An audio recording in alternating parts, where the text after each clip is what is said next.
ഇന്നത്തെ അറിയിപ്പുകൾ. സംസ്ഥാനത്തെ ത്രിതല പഞ്ചായത്തുകൾക്കും നഗരസഭകൾക്കുമായി 2228.3 കോടി രൂപ അനുവദിച്ചു. ഈ സാമ്പത്തിക വർഷത്തെ വികസന ഫണ്ടിന്റെ ഒന്നാം ഗഡുവാണ് നൽകിയത്. ഈ സാമ്പത്തിക വർഷത്തെ വികസന ഫണ്ടിന്റെ ഒന്നാം ഗഡുവായ 2150.3 കോടി രൂപയും ഉപാധിരഹിത ഫണ്ടായി 75 കോടി രൂപയുമാണ് അനുവദിച്ചത്.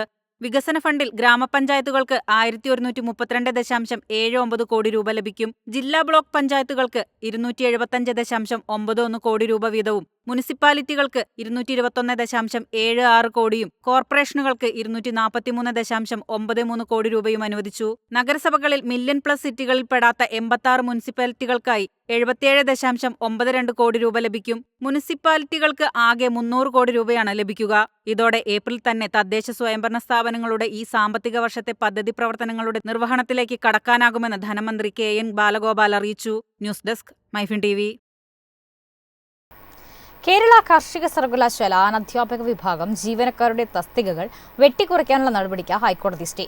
വൈസ് ചാൻസലർ പുറത്തിറക്കിയ ഉത്തരവാണ് കോടതി താൽക്കാലികമായി മരവിപ്പിച്ചത്.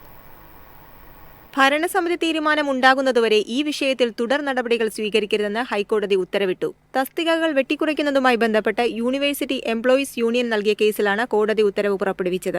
സർവകലാശാലയിൽ ഈ ഓഫീസ് സംവിധാനം നടപ്പിലാക്കിയ സാഹചര്യത്തിലാണ് തസ്തികകൾ കുറച്ചതെന്നാണ് രജിസ്ട്രാർ ഇറക്കിയ ഉത്തരവിൽ പറയുന്നത്. Last grade servant, lab assistant എന്നീ തസ്തികകളുടെ ആഭ്യന്തര റാങ്കു പട്ടിക നിലനിൽക്കവെയായിരുന്നു ഈ ഉത്തരവ്. News desk MyFin TV. Wayanad Chooralmala Mundakkai ദുരന്തബാധിതരുടെ പുനരധിവാസത്തിന് ഭൂമി ഏറ്റെടുക്കുന്നതിനുള്ള തടസ്സങ്ങൾ നീങ്ങി. ഇതിനായി നേരത്തെ നൽകിയ തുകയ്ക്ക് പുറമെ 17 കോടി രൂപ കൂടി സർക്കാർ കെട്ടിവെക്കണമെന്ന് ഹൈക്കോടതി നിർദ്ദേശിച്ചു. ഹൈക്കോടതി രജിസ്ട്രാർ നിശ്ചയിക്കുന്ന നിബന്ധനകൾക്ക് വിധേയമായി സർക്കാർ നൽകുന്ന തുക എസ്റ്റേറ്റ് ഉടമകൾക്ക് പിൻവലിക്കാമെന്ന് ഡിവിഷൻ ബെഞ്ച് വ്യക്തമാക്കി. സ്ഥലം ഏറ്റെടുക്കുന്നത് സംബന്ധിച്ച് ഹാരിസൺ എൽസ്റ്റൺ എസ്റ്റേറ്റുകൾ നൽകിയ ഹർജികൾ ഫയലിൽ സ്വീകരിച്ചു. ഹർജികൾ ജൂലൈയിൽ പരിഗണിക്കും. എൽസ്റ്റൺ എസ്റ്റേറ്റിന്റെ 78.73 ഹെക്ടർ ഭൂമി 26.5 കോടി രൂപയ്ക്കാണ് സർക്കാർ ഏറ്റെടുത്തതെന്നും ഇത് തീരെ കുറവാണെന്നും 549 കോടി മൂല്യമുണ്ടെന്നും ചൂണ്ടിക്കാട്ടിയാണ് എൽസ്റ്റൺ എസ്റ്റേറ്റ് ഉടമകൾ ഹൈക്കോടതിയെ സമീപിച്ചത്.